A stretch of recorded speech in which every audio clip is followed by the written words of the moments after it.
Welcome to the Psychology and Physical Training channel. It's more than meets the eye. Let's face it, conflict is a part of life.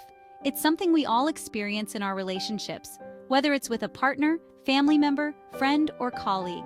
But have you ever stopped to think about the why behind those conflicts, especially those involving women? It's easy to jump to conclusions or make assumptions. However, to truly understand conflict, we need to dig deeper. We need to look at the underlying emotional and psychological factors at play. This isn't about pointing fingers or placing blame, it's about fostering empathy and understanding. By getting to the root of why conflicts arise, we can learn to navigate them more constructively and build stronger, healthier relationships. So let's dive in and explore the psychology behind conflict in relationships, with a focus on understanding the experiences of women. What does it really mean? Before we go any further, let's clear the air. The phrase creating conflict can feel charged. It's important to remember that we're not saying women are intentionally starting fights. Instead, we're talking about the ways in which certain behaviors or communication styles might contribute to conflict. This could involve expressing emotions intensely, being direct with needs, or seeking validation. Remember, communication is complex.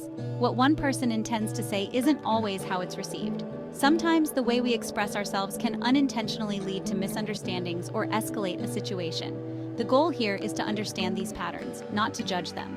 By recognizing the different ways conflict can arise, we can start to communicate more effectively and build stronger relationships. How feelings fuel conflict. Let's talk about emotions, those powerful forces that shape our thoughts, behaviors, and interactions. When it comes to conflict, emotions play a starring role.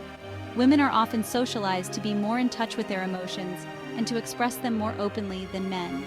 This can be a strength, allowing for vulnerability and deeper connections. However, it can also lead to misunderstandings, especially if those emotions are perceived as overly intense or dramatic.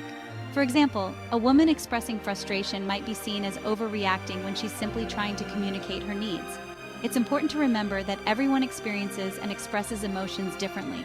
There's no right or wrong way to feel.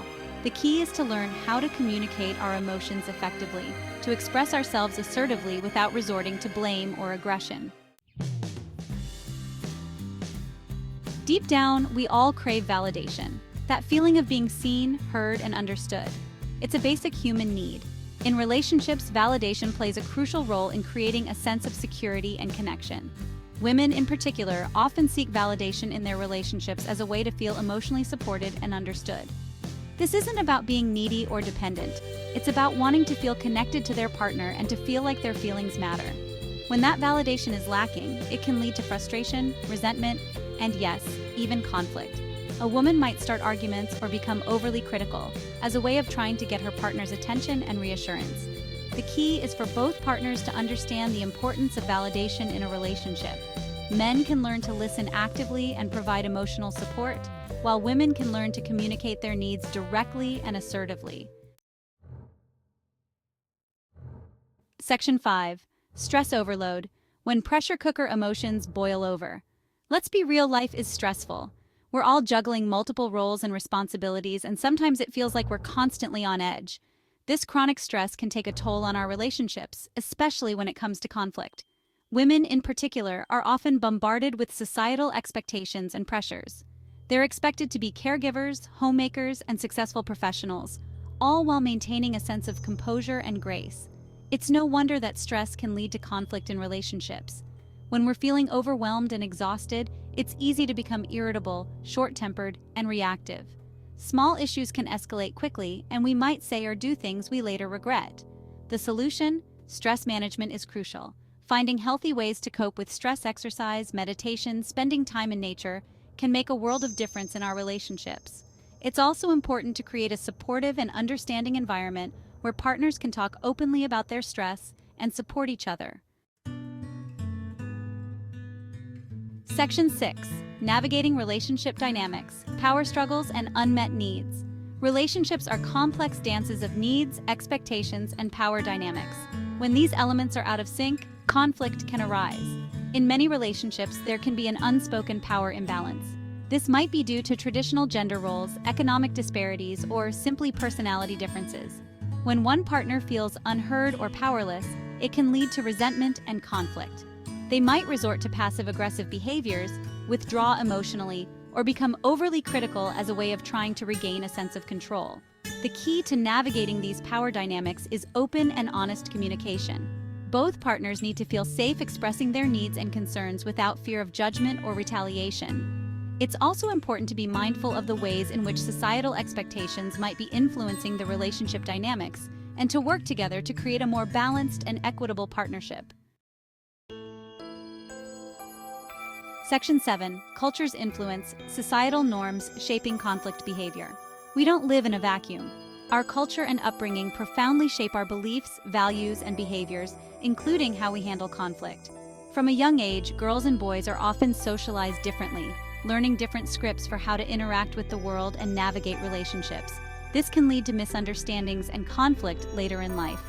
For example, women are often taught to be polite, accommodating, and non-confrontational. While these qualities can be valuable, they can also lead to women suppressing their needs or avoiding conflict altogether. On the other hand, men are often encouraged to be assertive, competitive, and direct. This can lead to them coming across as aggressive or dismissive, even if that's not their intention. The key is to be aware of these cultural influences and how they might be affecting our communication styles. By understanding these differences, we can learn to bridge the gap and communicate more effectively. Section 8. Bridging the gap: effective communication strategies for conflict resolution. Communication is at the heart of every relationship. It's the bridge that connects us, allowing us to share our thoughts, feelings, and needs. But just like any bridge, communication can crumble if it's not built on a strong foundation. So how can we communicate more effectively, especially during conflict? First, active listening is key. This means truly hearing and trying to understand your partner's perspective, even if you don't agree with it. Put down your phone, make eye contact, and really listen to what they're saying. Second, use I statements. This helps you take ownership of your feelings without blaming or accusing your partner. Instead of saying, "You always make me feel like this," try, "I feel hurt when this happens." Finally, choose the right time and place. Avoid having difficult conversations when you're tired, stressed, or in public. Find a quiet, private space where you can both feel safe and heard. Section 9. Empathy as a tool, stepping into each other's shoes. Empathy, that ability to understand and share the feelings of another, is a superpower in relationships. It allows us to see the world through our partner's eyes, to feel what they're feeling, and to respond with compassion and understanding. When conflict arises, it's easy to get caught up in our own perspective, our own hurt feelings, and our own desire to be right. But empathy asks us to step outside of ourselves and to try to see the situation from our partner's point of view. Ask yourself, what might my partner be feeling right now? What might have led them to say or do that? Even if you don't agree with their actions or words, trying to understand their perspective can make a world of difference.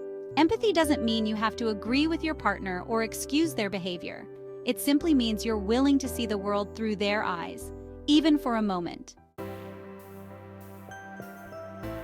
Section 10. Turning conflict into growth. Emerging stronger from disagreements. Here's a secret: conflict, when handled constructively, can actually strengthen a relationship. It's an opportunity for growth, understanding, and deeper intimacy. Think of conflict as a chance to learn more about your partner, to understand their needs and triggers, and to find ways to communicate more effectively. Instead of viewing conflict as a battle to be won or lost, approach it as a collaborative problem-solving opportunity. Work together to find solutions that meet both of your needs. Remember, relationships are a journey, not a destination. There will be bumps along the road, but it's how we navigate those bumps that determines the strength and longevity of the relationship. Section 11. Building a foundation of understanding and respect, a path to healthier relationships. At the end of the day, building healthy, fulfilling relationships requires understanding, respect, and a willingness to grow together. It's about recognizing that we all come from different backgrounds, have different experiences, and communicate in different ways. Instead of judging or blaming, let's approach conflict with curiosity and empathy. Let's listen to understand, not to respond. And let's work together to create relationships where both partners feel seen, heard, and valued. And if you like this video, do not forget to subscribe and follow the Psychology and Physical Training channel for more videos. Thanks for joining me today on this journey.